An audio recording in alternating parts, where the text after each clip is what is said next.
Good morning, traders. I'm Joel Elconin. Welcome to. And I'm Dennis Dick. Welcome to Pre-Market Info. Well, we got a big show lined up for you today. Election Day in America. Who will win the election?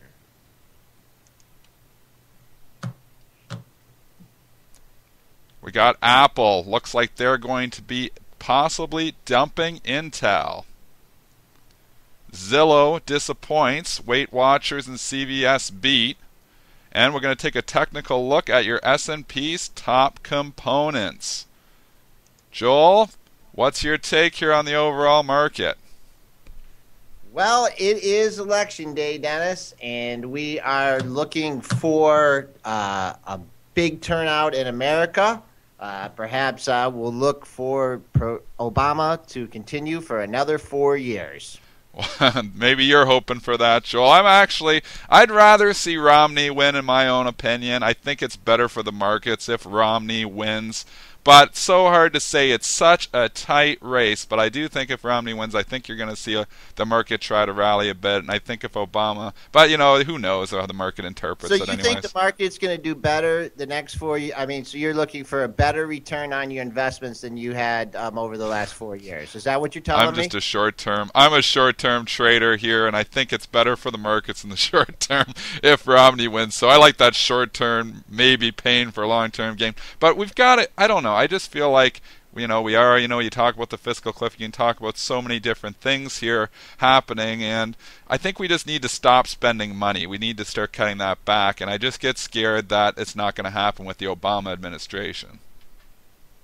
Okay, well, on today's show, we're going to talk about the S&Ps, of course, made a high of 1417.75 in the overnight session, just a few points above yesterday's high. Really don't have a lot of resistance up after that, up to the 1430 level. But I think we're just kind of going to have a tight range here as Americans go to the polls. Yeah, I agree with you. I think today will be relatively quiet. So there's not really a lot of news out there today from individual stock perspectives. We'll talk about what does have the news in a second. But I think you're right. I think we're just going to have a quiet session ahead of the election. I'd expect obviously more volatility tomorrow, depending on what those election results are. Let's move to a couple of stocks there too, Joel. Apple obviously has been moving a lot. They had good iPad sales there yesterday, which was causing the stock to, which obviously gave the stock a nice lift. It was up over $10 at one point yesterday. But somewhat concerning for Intel is that Apple came out about 5 minutes to go in the trading session. There was an article out, I think it was on Bloomberg, saying that Apple is thinking about dumping Intel chips from their Macs. They're thinking about using the technology that they have in their iPhones and their iPads in their actual Macs. So that's not good news for Intel. If you bring up the Intel chart from yesterday, when that news came out, the stock tanked about 30 cents. It actually kept going down after hours. I think got as low as 21.60. Now kind of settling in at this 21.71, but it is down on the day. And just for full disclosure, I do have a position on an Intel as well. Okay, we did hit 21.61 in the pre-market. That was the low. Currently trading a dime above that. Do you think anybody had an inkling that this might be, going to happen? Let's say in August or whatever, when the stock was trading $27. I mean, we have talked about how ugly this chart is, and now this news comes out. It makes you ask a few questions. Huh? I mean, it's just not even. I don't know if you can say that. I mean, there's so many problems that Intel has. The PC market we know is just destroyed. Obviously, that's pretty much their bread and butter, where most of their chips go. So when Hewlett Packard and Dell and all your PCs basically are getting, and not having good sales, that's what's really drove Intel down. But now this is just icing on the cake here, now that they might lose Mac too. So, I mean, I just can't see long term this being good for the company at all. And I wouldn't be surprised if the stock starts eventually drifting down to those lows that we've seen in mid-October. Yeah, I'm looking at the October low at 2040. We're still quite a distance away from that.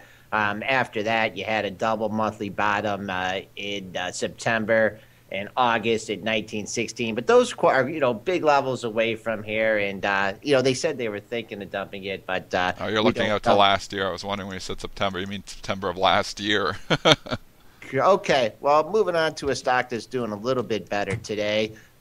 Google has not been in the news as much as negative news. At least it's still hanging in there though, above the 670 Had level. a little bit of a weak day there yesterday for Google, 682. But then actually did get a little rally with. It was a week the day before, but then did get a rally in the afternoon with Apple being fairly strong. 682.96 is where it's closed. It's bid up at 683.50. There's been no trades here this morning as of yet. If you look on the ticker, those are the trades there from last night. So there's been no trades here as of yet in Google. But as long as Google can hold above this 670 area, that's really been the support. If you look back on the daily there, we've had 5-6 lows that we set there in late October and just in the last couple of days here in the 670. So I think if that area continues to hold, obviously good for the stock. Okay, you also had a double top here around the 691 level. We break above there. You think we get above 700 and you get some shorts covering. You also have that vacuum area from the earnings or pre-earnings release day, which should be a lot of air if you could get back above 700 and hold that. Stock didn't do so well on the earnings front. Zillow. Zillow, ugly, ugly, ugly. It was actually ugly going into the earnings there last night. Had a terrible day. So when you talk about people having inklings into what might be said, if you look at yesterday's action, I think some people obviously were nervous or obviously knew something. But stock was weak yesterday, closed near the lows. Nothing like it is right now, though. It's trading at 28 bucks here in the pre-market. Stock is down 6 points, 19%. They actually met estimates 7 cents versus 7 cents, but the revenue forecast for the fourth quarter is light. 30 to 31 million against estimates of 32.5 million. When you have these stocks that have multiples of over 100, you need to, you can't miss on revenue numbers, and that's why they're punishing the stock this morning. Especially when they're based on the housing market and the real estate market in our country. Looking at the pre-market, we did make a low in the pre-market here at 25.76. Now, since you've made that low, you've had a nice rally going, and now consolidating the $28 level. You will have some minor resistance at 29.44. But looking at this chart pattern from the pre-market, it doesn't look like we're going to get back down to that pre-market low. But if it does, have some bids out there. Stock reporting also today. CVS. CVS reported 85 cents against estimates of 84. Stock trading up pretty good, 47.60, so it's up a buck on just that penny beat.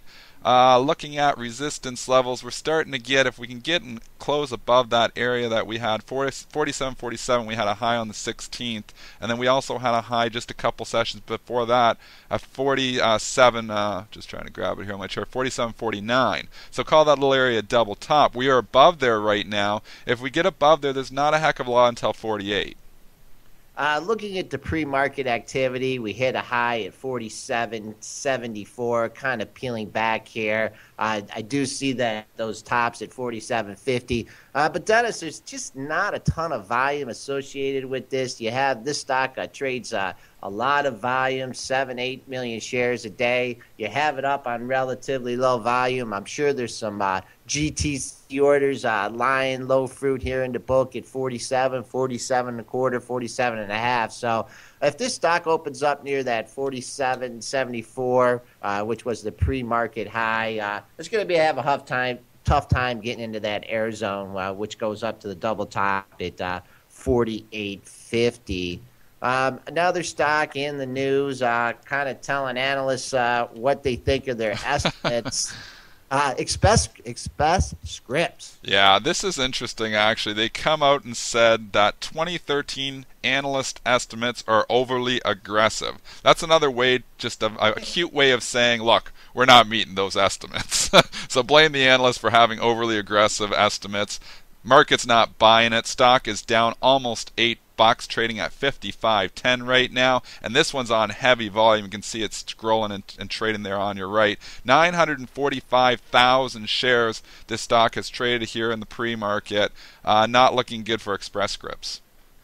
It got down to 52.91 in the pre-market. Now, since we've hit that 52.91 low, we've had a nice rally going. Believe it or not, for a stock that's down $8, it's having a nice rally. But that's what's going on in this stock right now.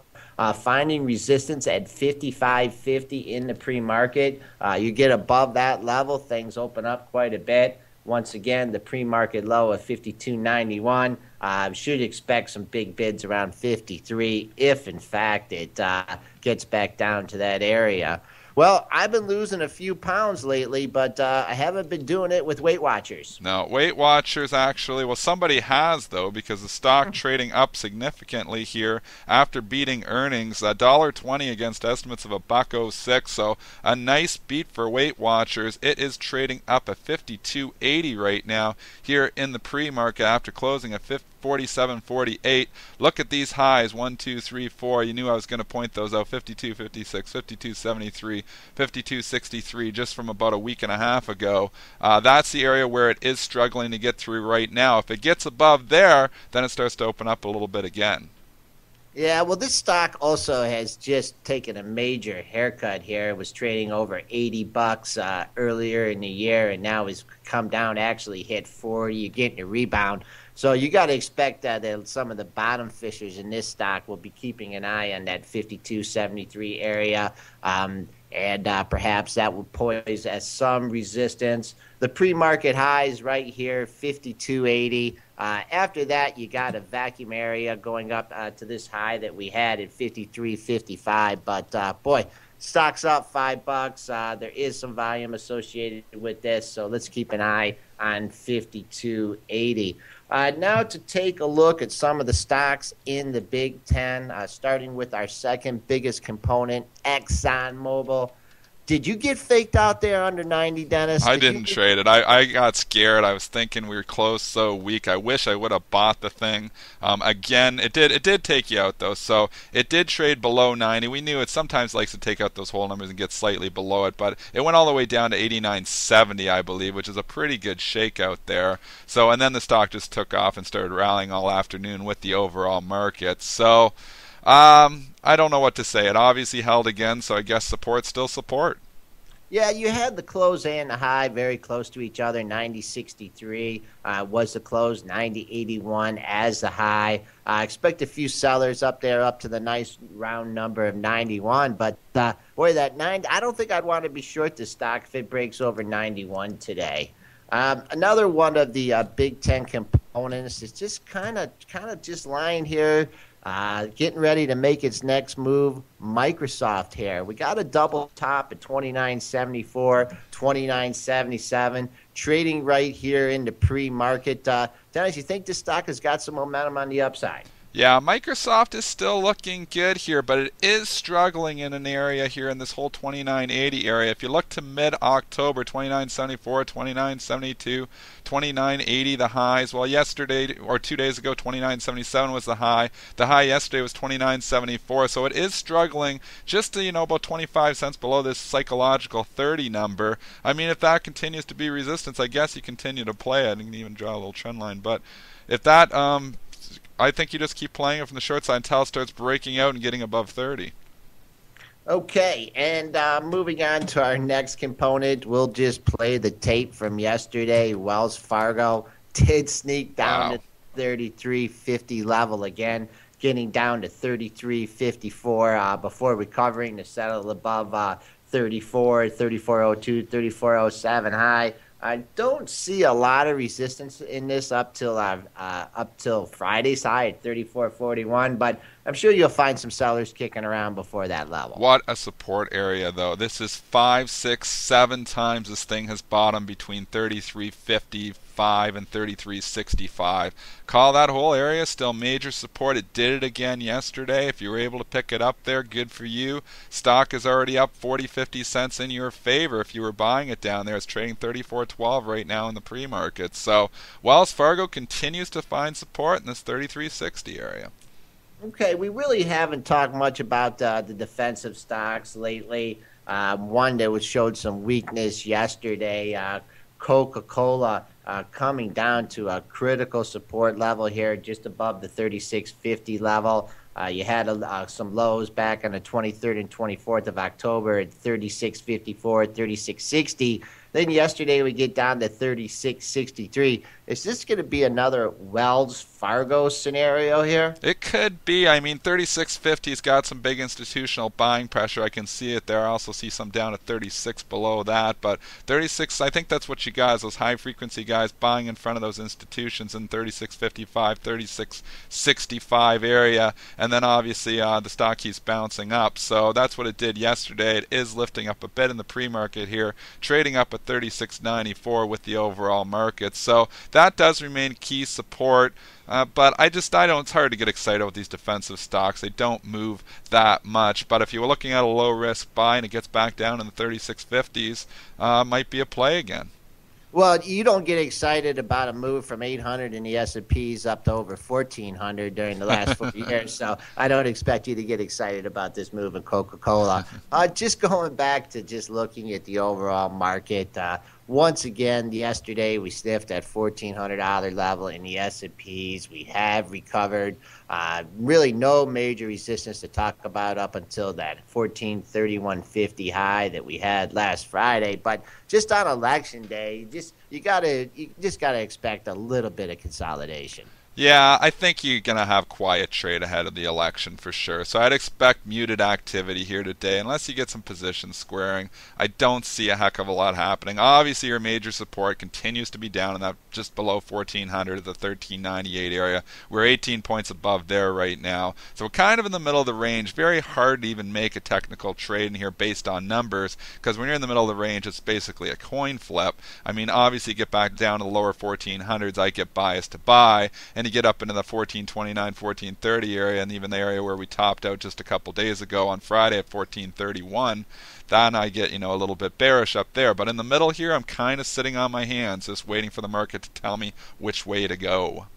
Okay, well, I'd like to thank all the folks out there that have labored through our second live broadcast here, still working out the technical difficulties. Good luck trade today, and we'll be back with you tomorrow.